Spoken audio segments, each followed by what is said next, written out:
पुनः अपनी दोनों मुमुक्षु आत्माओं का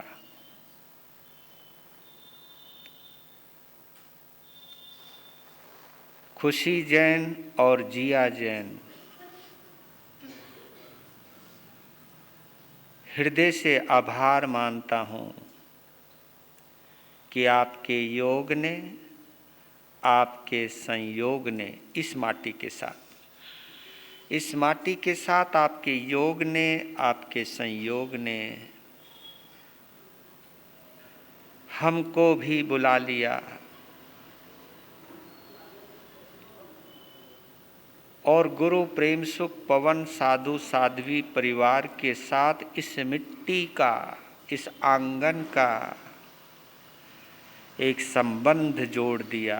इसके लिए दिल से शुक्रिया, दिल से साधुवाद, दिल से आभार।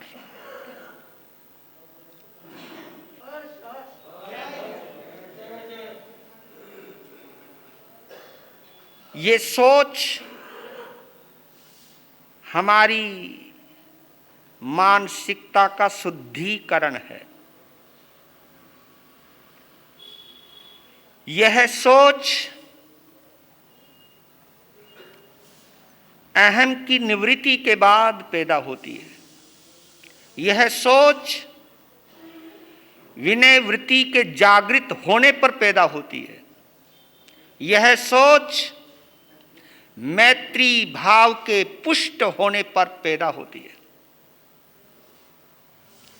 और ये मैंने प्रारंभ में ही बताया कि दीक्षा का मतलब है मोहनीय कर्म से मैत्री भाव की ओर गमन करना।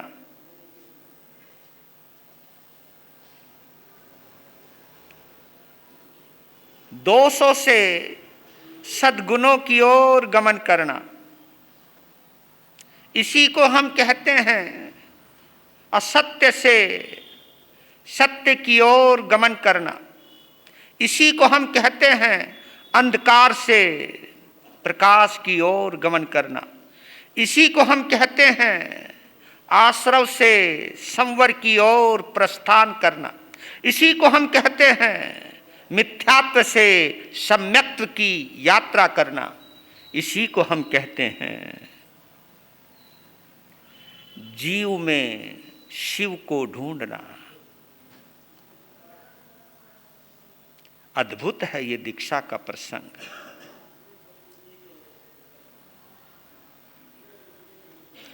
वे सौभाग्यशाली हैं जिनके जीवन में दीक्षा का योग लिखा है।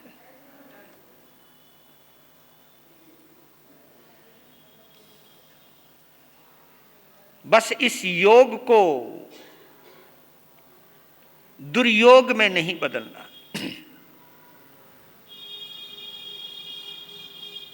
इस संयोग को मोहनीय कर्म के प्रभाव में आकर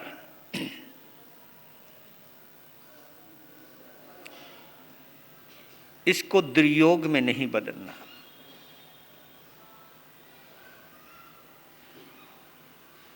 ये मौका बार बार नहीं मिलता। इसकी महत्ता को हमें समझना है और इसको समझाने के लिए हमारे जुगल किशोर मुख्तियार युगवीर मेरी भावना के प्रथम पद में 11 के 11 पद बड़े गजब के हैं। ये तो मैं पहले पद के ऊपर चर्चा कर रहा हूं।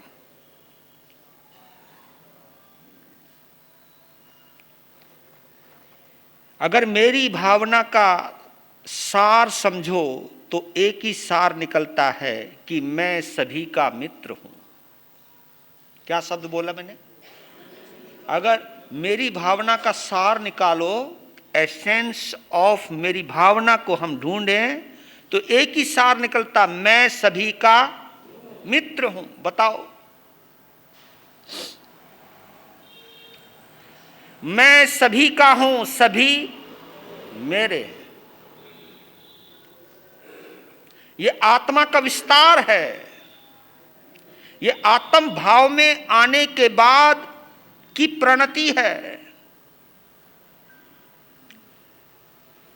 आत्म भाव या आत्म ज्ञान को पाने के लिए एक कंडीशन है, एक शर्त है कि मैत्री भाव में आना होगा।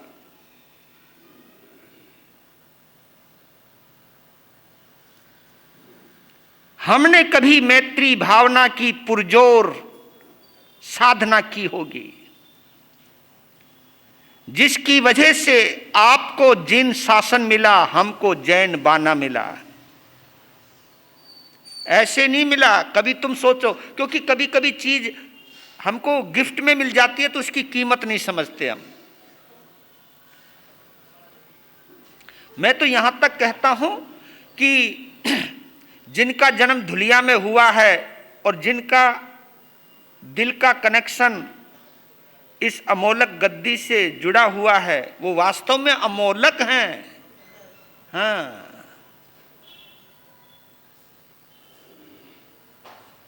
मेरे लिए आप सभी अमोलक हो, अनमोल हो।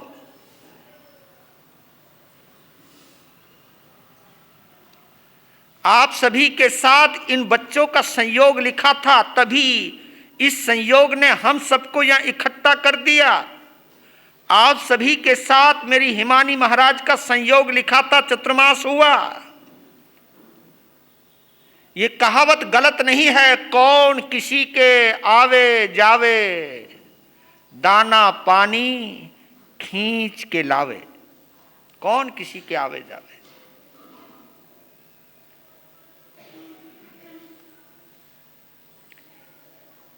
और मुझे इस बात पर कहीं ना कहीं सात्विक गर्व की अनुभूति होती है। मैं एक विचारक के विचार पढ़ रहा था, उसमें लिखा था कि जीवन में आपसे कौन मिलेगा यह समय तय करेगा। क्या बोला? जीवन में आपसे कौन मिलेगा यह वक्त तय करेगा।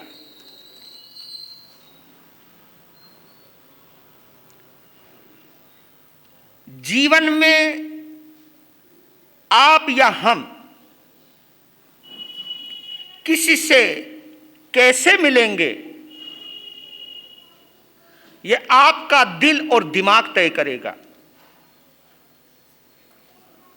जुड़ते जाइए, समझते जाइए। जीवन में कौन किससे मिलेगा यह वक्त तय करेगा। जीवन में आप या हम किससे कैसे मिलेंगे यह दिल और दिमाग तय करेगा। क्योंकि दिल से जो मिलता है वो निस्वार्थ मिलता है, और दिमाग से जो मिलता है वो स्वार्थ से मिलता है। दुनिया में यही खेल चल रहा है।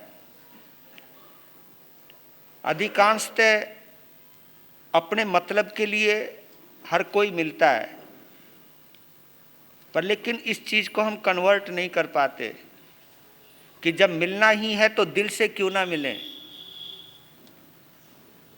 आपसे और हमसे कौन कैसे मिलेगा ये आपका दिल और दिमाग तय करेगा।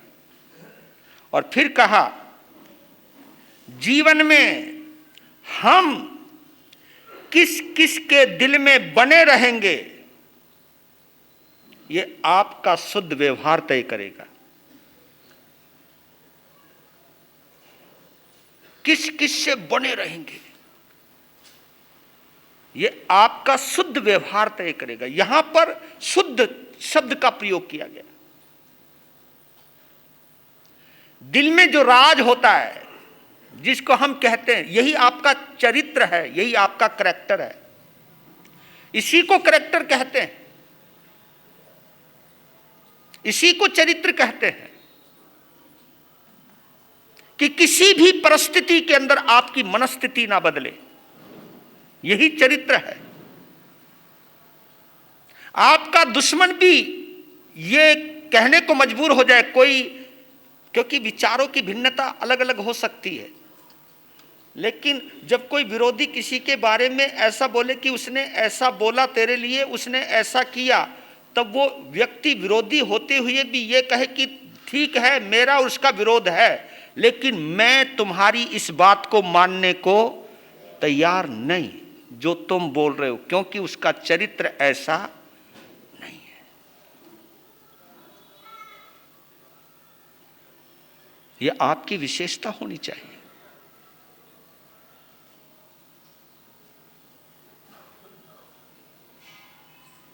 ये चरित्र था धर्मराज युधिष्ठिर का, इसलिए उसको धर्मराज कहते थे।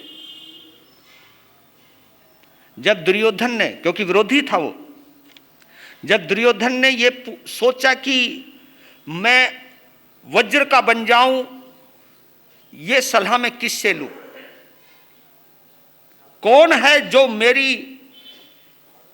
इस सवाल का सही जवाब दे, जो झूठ ना बोले, जो मेरे और अपने बीच के रिश्ते के बीच में इस सच्चाई को ना आने दे। तो मालूम है पूरे समुदाय के अंदर उसको एक ही बंदा नजर आया, उसका नाम था धर्मराज युधिष्ठिर, कि वो मेरे साथ अपने मतलब के लिए भी कभी झूठ नहीं बोलेगा।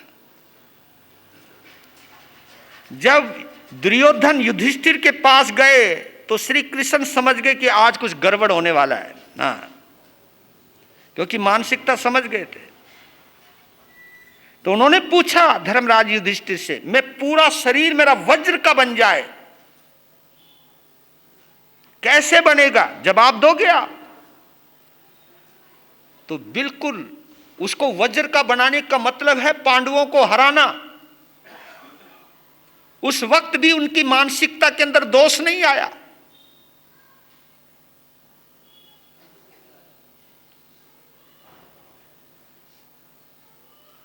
उन्होंने बताया वही फार्मूला कि अपनी मां के सामने जाना, क्योंकि जब से उनका विवाह हुआ तब से उन्होंने अपनी आंखों पर पट्टी बांधी हुई है।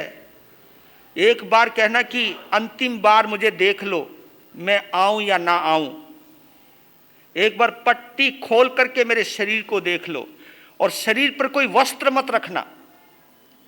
उस सती की दृष्टि जैसे तुम्हारे शरीर पर पड़ेगी, आपका शरीर वज्र का बन जाएगा।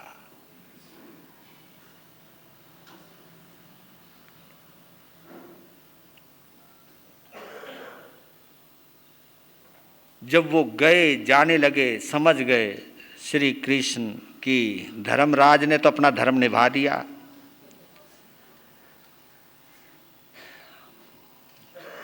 तब उन्होंने एक फार्मूला दिया, रास्ते में मिल गए, क्योंकि वो जा रहे थे स्नान करके जा रहे थे। कौन? दुर्योधन स्नान करके जा रहे थे और कुछ भी नहीं था। अचानक भाई साहब आ गए। कौन? श्री कृष्ण। और वो एकदम शक पकाए, कहा हूं आप कहां से आए? वो दुर्योधन, तू ऐसे कहां जा रहा है? ओहो, मां के पास जा रहे हो? अरे तुझे पूरा शरीर वज्र का चाहिए ना, कम से कम कुछ शर्म तो कर ले, कुछ उसको तो ढक ले भैया। उन्होंने उस चीज को उस ढंग से पिरो दिया, वही अंग उनका कच्चा रह गया और वही उनकी मृत्यु का कारण बना। धर्मराज युधिष्ठिर ने अपनी तरफ से आपने एक चीज और देखी होगी, क्योंकि प्रश्न तो उठेंगे कि भगवान महावीर स्वामी को 4 ज्ञान थे, तो गोशालक को तेजालेशा का सूत्र क्यों दिया? तेजोलेशा सिद्ध करने की विधि क्यों बताई? उनको तो पता ही होगा। मैं एक चीज बतलाना चाहता हूं आप लोगों के सामने, ये जो महापुरुष होते हैं ना, ये नफा नुकसान नहीं देखते, ये नफा नुकसान नहीं देखते। नफा नुकसान ये दिमाग, ये खोपड़ी देखती है। और आपने भक्तामृत के अंदर भी तीसरा श्लोक देखा होगा। ऐसे नहीं बोला आचार्य मानतुंग ने, बुद्धिया विनापि विवधार चित्त पाद पीठ स्तो तुम समुद्यत मतिर विगत प्रपो हम बालम विहाय जल संस्थित मिंदु बिंब मन्नह के इच्छति जने सहसा गृही तुम। ऐसे नहीं बोला। आचार्य मानतुंग कहते हैं बुद्धिया विनापि विवधार चित्त पाद पीठ, मैं बुद्धिहीन होने पर भी, बुद्धिया विनापि, बुद्धि के बिना भी, बुद्धि नहीं है मेरे अंदर, जिनकी पूजा देवता करते हो, इंद्र हो, विवधार चित्त, देवताओं के द्वारा जो अर्चित हैं, पूजित हैं,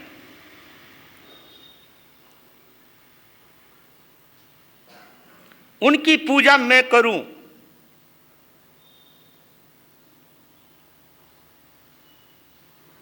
क्योंकि मैं जानता हूं इस बात को कि जल कुंड में जो चंद्रमा दिखाई दे रहा है उसको पकड़ने की चेष्टा सिवाय बालक के कोई नहीं करता। और बालक की इस क्रिया को देख करके उस बच्चे का मजाक बनाते हैं कि ये क्या कर रहा है, यही तो बाल लीला है, यही तो बाल क्रीड़ा है, क्योंकि उसके पास बुद्धि नहीं है। और महर्षि अष्टावक्र, मालूम है साधु की क्या परिभाषा की है, मुनि की क्या परिभाषा की है? उन्होंने एक शब्द लिखा है, मुनि बालवत। मुनि को बालक की तरह होना चाहिए।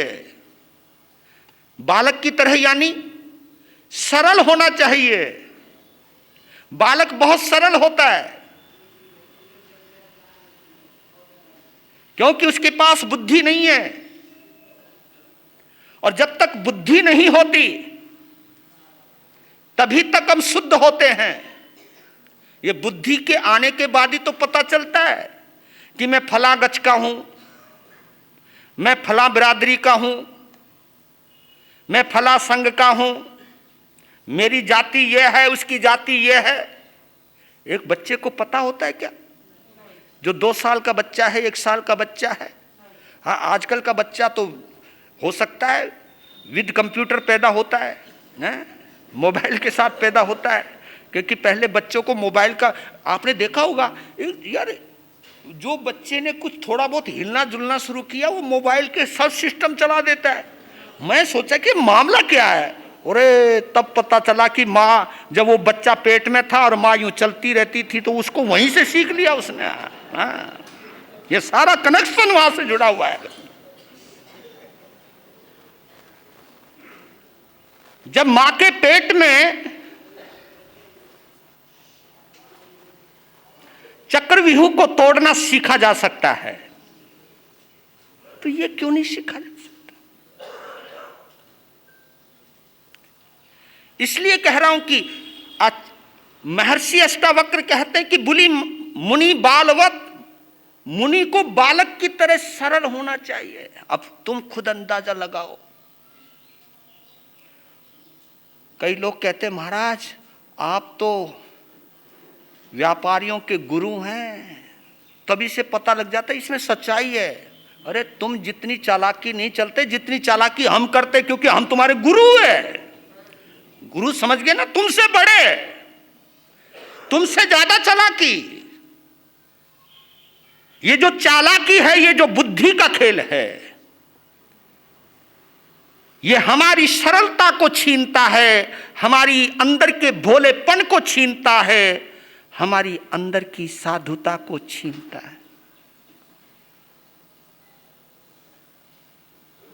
कितनी चालें चलते हैं लोग अपने संघ का विस्तार करने के लिए।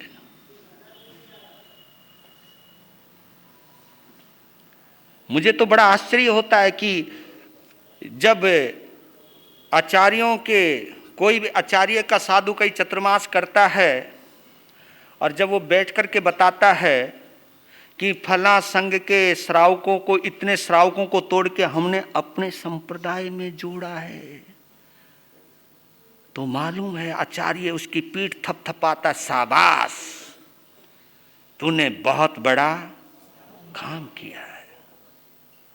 अरे मेरे बंधुओं, किस गलत फहमी में जी रहे हो? जो श्रावक किसी से टूटकर तुझसे जुड़ा है, उसकी क्या गारंटी वो हमेशा तेरे साथ रहेगा? अगर वो किसी से टूटकर तेरे से जुड़ सकता है तो तुझसे भी टूटकर किसी और से भी तो जुड़ सकता है। किस दुनिया में, किस गलत फहमी में जीते हैं? ये बहुत विचारणीय प्रश्न है कि संत को सरल होना चाहिए और संत आज का सरल नहीं है।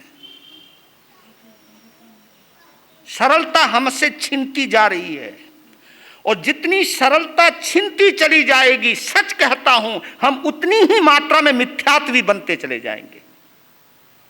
सरल व्यक्ति सम्यक्त्वी होता है, चालाक व्यक्ति मिथ्यात्वी होता है।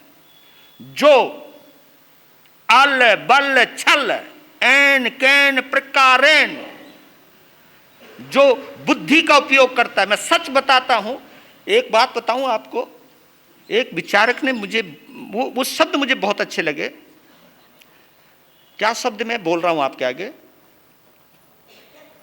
कई लोग कहते हैं कि उनकी क्रिया इस पंचम आरे में भी चौथे आरे की है। इसको कटाक्ष मत समझना, मैं हृदय से क्षमा मांगता हूं। मैं तो एक बात बोल रहा हूं, चौथे आरे में और पंचम आरे में बेसिक क्या अंतर है? कभी सोचा? इस पंचम आरे में मुक्ति क्यों बंद हो गई? मुक्ति में जाने की योग्यता, पात्रता क्यों खत्म हुई? वजह तो पता है आपको? हम पंचम आरे में क्यों नहीं मुक्ति में जा सकते?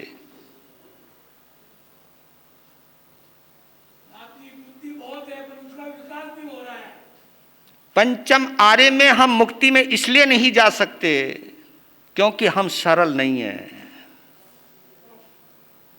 सरलता नहीं है। ये वहां लिखा हुआ है कि चौथे आरे में जन्म लेने वाला पंचम आरे में मुक्ति में जा सकता है, पर एक कंडीशन लगा दी वहां। चाहे सुधर्मा स्वामी रहे हों और चाहे जंबू स्वामी रहे हों, ये सब पंचम आरे में मुक्ति में गए हैं, लेकिन इनका जन्म चौथे आरे का था। तो इसलिए एक शब्द बोल सकता हूं, पंचम आरे में हम चौथे आरे जैसी क्रिया पाल सकते हैं, लेकिन चौथे आरे की सरलता कहां से लाओगे? वो सरलता कहां से आएगी? क्योंकि कल्याण सरलता से होना है। आपने देखा है, एक और बात आई कि कहते कि सतयुग के अंदर देवताओं के रहने का स्थान और राक्षसों के रहने का स्थान अलग अलग था, यानी अपना अपना लोक था।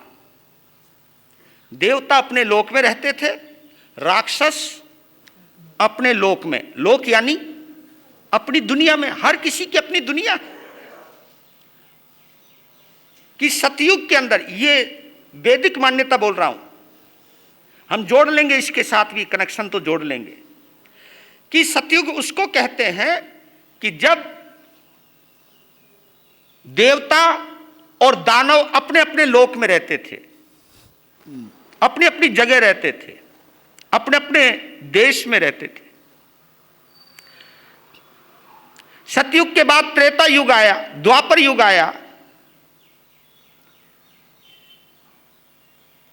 द्वापर या त्रेता जो भी आप समझे, एक युग आया जब देवता एक ही लोक में रहने लगे, एक ही लोक में रहने लगे।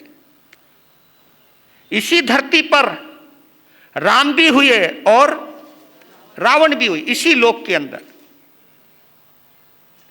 फिर एक ऐसा द्वापर युग आया या त्रेता युग आया, मैं यहां में थोड़ा कंफ्यूज हूं, एक ऐसा युग आया जब एक ही परिवार के अंदर देवता और दानव रहने लगे, एक ही परिवार में, जिनको हम कहते हैं कौरव और पांडव, एक ही परिवार में रहने लगे, एक ही घर में रहने लगे, एक ही छत के नीचे रहने लगे। स्थिति बदली है, स्थिति। एक वक्त उसको सतयुग कहते थे, जब देवता अपनी जगह, दानव अपनी जगह। फिर वक्त बदला, देवता और दानव एक ही लोक में आ गए। फिर वक्त बदला, देवता दानव एक ही घर में आ गए। और मालूम है इस कलयुग के अंदर देवता और दानव एक ही शरीर में रहते हैं, एक ही शरीर में। उस दानव का नाम है दिमाग। स्वार्थी है ये। मैंने जयपुर के अंदर लाल भवन का मैं जिक्र करता रहता हूं बार बार, ये बात मैं बार बार कहता हूं। ये शब्द मैंने वहां पढ़ा था और पता नहीं मैंने कितनी बार बोल लिया यह शब्द। लाल भवन में हम प्रवचन करने के लिए ऊपर गए, तो ऊपर जाने से पहले जीना होता है, जीने से जा रहे थे तो जीने के ऊपर सबसे बड़ी पट्टी लगी हुई थी, वहां लिखा था सावधान। फिर मैंने पढ़ा नीचे, सावधान के नीचे, मैंने सोचा कि यहां पर यार कोई मामला कुछ और ही होगा। कृपया ध्यान दें, प्रवचन हॉल में जाने से पहले, प्रवचन सुनने से पहले अपने जूते चप्पल वहीं उतारें, न अपनी बुद्धि को वहीं उतारें जहां आपने अपने जूते चप्पल उतारे हैं। कमाल है भाई, क्या बोला मैंने? अपनी बुद्धि वहीं उतारें जहां तुम अपने। तब पता चला यार बुद्धि क्या जूते चप्पल में उतारने लायक है। हाँ? क्योंकि संप्रदाय की बात, संसार की बात, व्यापार की बात, नफे नुकसान की बात, यह सब बुद्धि करती है। और जिनवानी अगर सुननी है, उसे अगर हृदयंगम करना, बड़ा अच्छा शब्द है ये, उसे हृदयंगम करना है, उसे हृदय में उतारना है, तो भैया इस खोपड़ी को अलग रखो।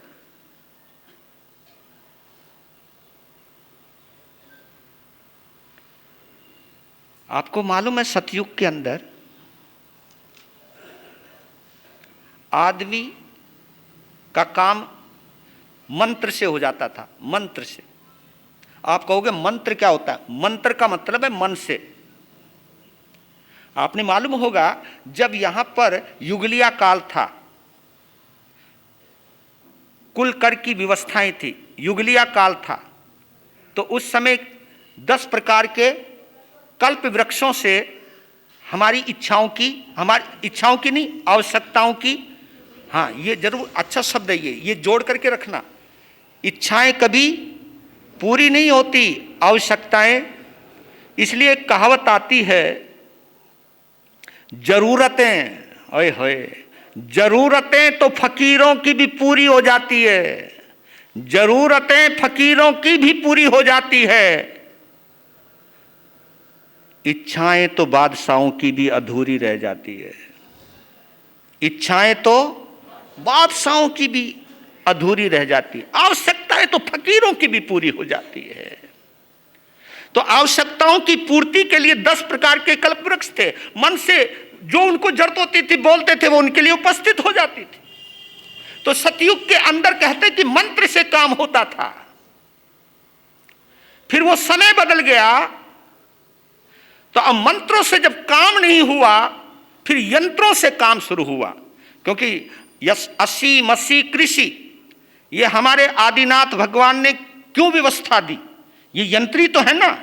फिर यंत्र पैदा किए कि खेती किस तरह बनानी है, फसल किस तरह उगानी है, क्योंकि अब कल्प वृक्षों से काम नहीं होएगा, अब तुम्हें ही अपनी मेहनत करनी पड़ेगी। कुछ यंत्र आए, और यंत्र के 2 अर्थ निकलते हैं भैया, यंत्र के 2 अर्थ निकलते हैं। यंत्र का मतलब मशीन भी होता है, और यंत्र का मतलब वो भी होता है मंत्रों को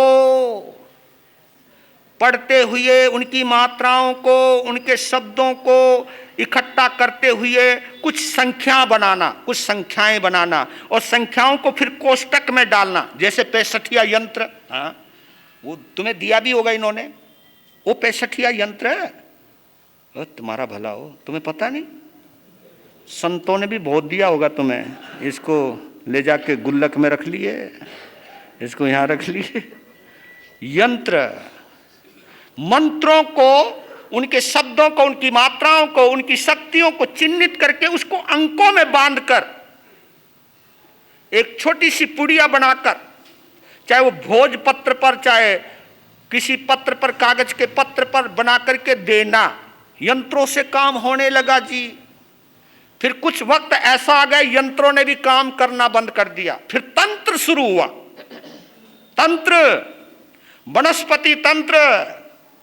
ये तंत्र मालूम है क्या होता है? ये तंत्र होता है वो, जैसे तुम लोग, छोटी छोटी बात बतला रहा हूं। तंत्र में जैसे 4-5 मिर्चें ऊपर नीचे, नींबू वो टांग दिया जी। नुका जी ये क्या है? नुका ये नजर बट्टू है। हाँ, इसको तुम दुकान खोलो तो लगा लेना, किसी की नजर। वही तंत्र। कभी कभी ऐसी चीजें भी आने लग गई, बहुत कुछ होता रे भैया।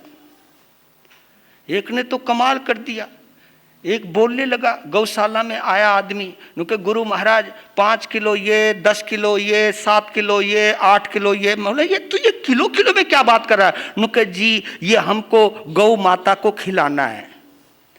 बोला भाई क्या मतलब है? नुके जी एक पंडित जी ने बताया है, हमारे घर के अंदर हमारी घरवाली बहुत ज़्यादा बीमार है। नुके फिर? नुके जी ये सब खिलाएंगे तो आपकी गाय बेशक से बीमार हो जाए, हमारी घरवाली ठीक हो जाएगी। बस कमाल है। तुम अपने मतलब के लिए मैं गौ को भी बीमार कर सकते हो आप, है ना? मतलब कहाँ से कहाँ लेकर के जोड़ते लोग, मुझे समझ। ये बताओ किसका खेल है? ये दिल का या दिमाग का है? ये दिमाग का खेल है, राइट। तंत्र से कुछ समय तक तंत्रों से काम चला रहे, आजकल तो तंत्रों से भी काम नहीं होता। हाँ,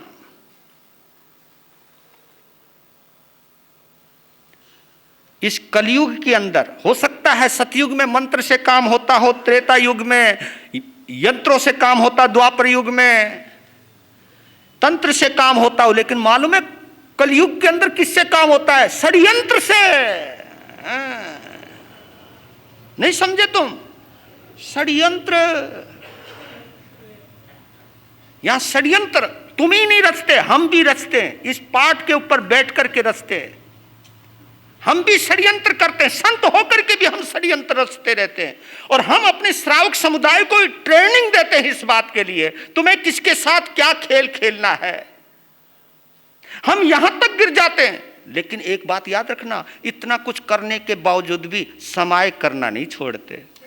भाई ये तो जरूर जोड़ लेना, भाई करें चाहे कुछ भी, पर समाय जरूर करेंगे, प्रतिक्रमण जरूर करेंगे।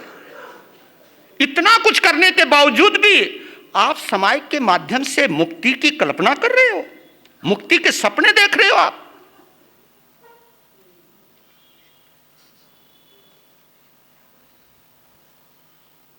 मेरे बंधु, मैं आपको बहुत नसीब वाला मानता हूं कि जिनको जिन शासन मिला है, लेकिन जिन शासन के पाने के बावजूद भी अगर सरलता नहीं आई आप में, आपका हृदय नहीं आया। मैंने बुद्धि और दिमाग का एक और अंतर देखा, वो क्लियर कर देता हूं। आपने देखा होगा मनी है ना, मनी रुपया, हाँ मनी। ये मनी शब्द आया जो मन से जुड़ा हुआ है, हाँ? अंदर वही है। तो मैं सोचा ये दौलत को मनी क्यों कहते हैं? जो मन में घुसी हुई है, जो दिमाग में घुसी हुई है, वो मनी। पर लेकिन मैंने सोचा कि यार मनी का मतलब क्या है? तो मनी शब्द के साथ एक शब्द जुड़ा माइंड का, मनी माइंडेड। चेक करना कभी भी। जो लोभी है, कंजूस है, पैसों के पीछे पागल है, उसको हम क्या बोलते हैं? तुम बोल दो ना, पैसे वाले हो तुम, तो तुम्हारी इज्जत यहां खराब नहीं होगी, मामला भगवान का दरबार का है। Money minded. मनी माइंडेड किसको कहते हैं? जिसको हर पल पैसा। एक बार तो कमाल हो गया जी, एक आदमी एक दिन आया, बोला गुरु महाराज मजा आ गया। मैं बोला क्या हुआ? नुके जी जो कल प्रवचन सुनाया था वो आज फिर सुनाओ।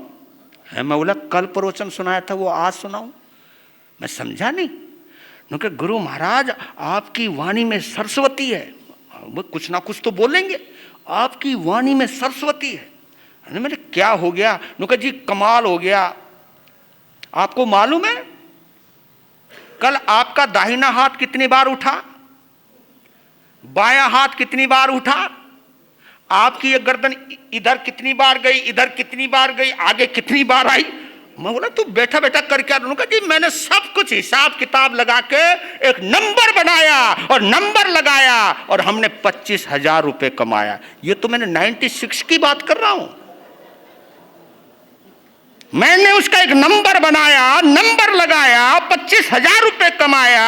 एक बार फिर प्रवचन वही सुनाओ ना। मुझे ये पता लगा उस दिन कि यहां सारे के सारे भगवान की वाणी सुनने नहीं आते, कुछ हिसाब किताब लगाने भी आते हैं। कई लोग तो इसलिए भी आते हैं कि आज महाराज किसकी खींचेंगे, आज किसको सुनाएंगे, मतलब ये भी करने के लिए आते हैं। तभी तो रेनकोट पहन करके स्नान करते हो,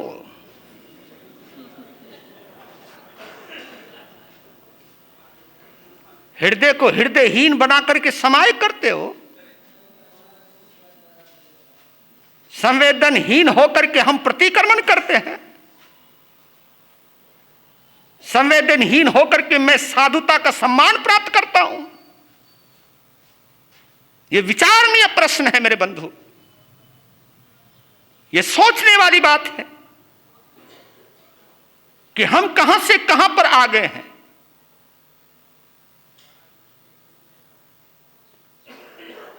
ये दीक्षा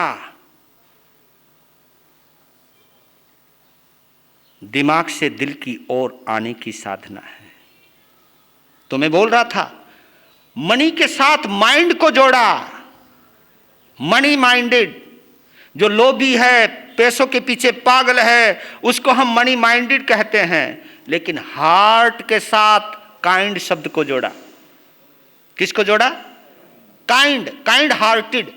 दयालु को हम क्या बोलते हैं? Kind hearted. जो दयालु है उसको हम काइंड हार्टेड कहते हैं। बड़ा दयावान है, बड़ा दयालु है, उसके लिए एक शब्द आया इंग्लिश के अंदर, काइंड हार्टेड, यानी जिसके दिल में दया है। दिल जहां है वहां दया ही दया है। जहां दिमाग है वहां पैसा ही पैसा है। बाप बड़ा ना भैया, सबसे बड़ा रुपया। कई लोग कहते जय जय कन्हैया, दे दे रुपया।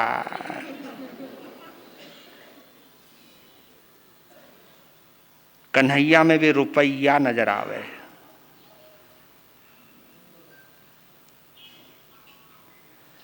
कई लोग तो भगवान राम का भी इस्तेमाल वोटों को पाने के लिए करते हैं। ये सब चालाकियां हैं मेरे बंधुओं, ये सब राजनीतियां हैं। इस राजनीति को पता नहीं कौन समझे, और ये धीरे धीरे राजनीति, ये पॉलिटिक्स, मैंने कहा था कि पहले भी राजनीति होती थी, लेकिन राजनीति में भी धर्म नीति रहती थी। राजनीति में भी धर्म नीति रहती थी। आज धर्म में पूरी तरह राजनीति घुस गई है, नीति तो खत्म, हर जगह राजनीति। और ये राजनीति व्यक्ति, सरल व्यक्ति नहीं करते, मैत्री भाव है जिनमें, वो कोई राजनीति नहीं करेगा। जो चालाक है, जो चतुर है, जो षड्यंत्रकारी है, वो राजनीति करता है। और राजनीति चाहे मैं करूं चाहे तुम करूं, क्या फर्क पड़ता है? ये बाना कहां अंतर डालेगा? मैं इस भगवान के बाने को पहन करके अगर राजनीति करूंगा तो इस राजनीति का फल तो मुझे भुगतना ही पड़ेगा। यह बाना भी मेरी रक्षा करने वाला नहीं है।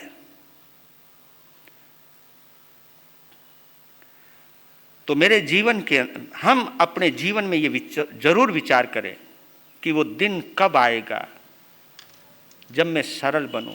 मैं पूरी तरह सरल ना बनूं, लेकिन कम से कम जीवन के कुछ सिद्धांत जरूर रखूं।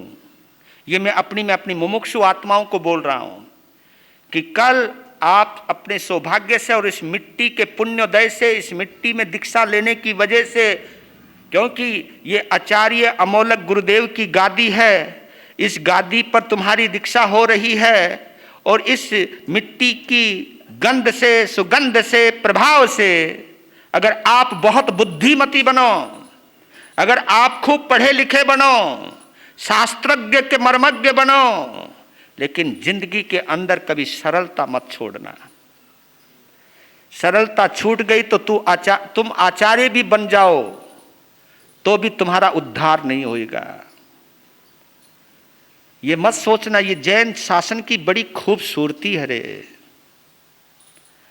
आपकी, क्योंकि मैं स्वाध्याय और समायिक के सबसे ज्यादा प्रबल प्रेरक रहे आचार्य भगवान गुरुदेव श्री हस्तिमल जी महाराज। मैं उनकी एक कोटेशन, एक सूक्ति आप सभी के बीच में रखना चाहता हूं। मेरे दिल को छू गई थी वो सूक्ति।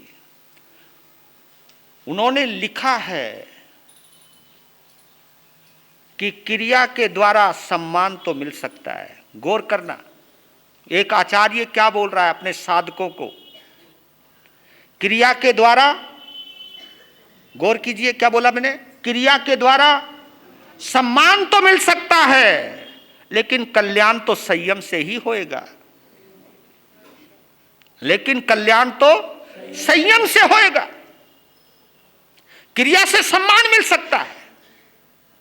क्रिया ऐसी बात नहीं कि क्रिया का कोई प्रभाव नहीं, क्रिया का सबसे पहले प्रभाव पड़ता है। क्रिया के माध्यम से हमें सम्मान मिलता है, सम्मान। और क्रिया और संयम में क्या अंतर है जानते हो आप? क्रिया उसको कहते हैं जो काया से पाली जाए।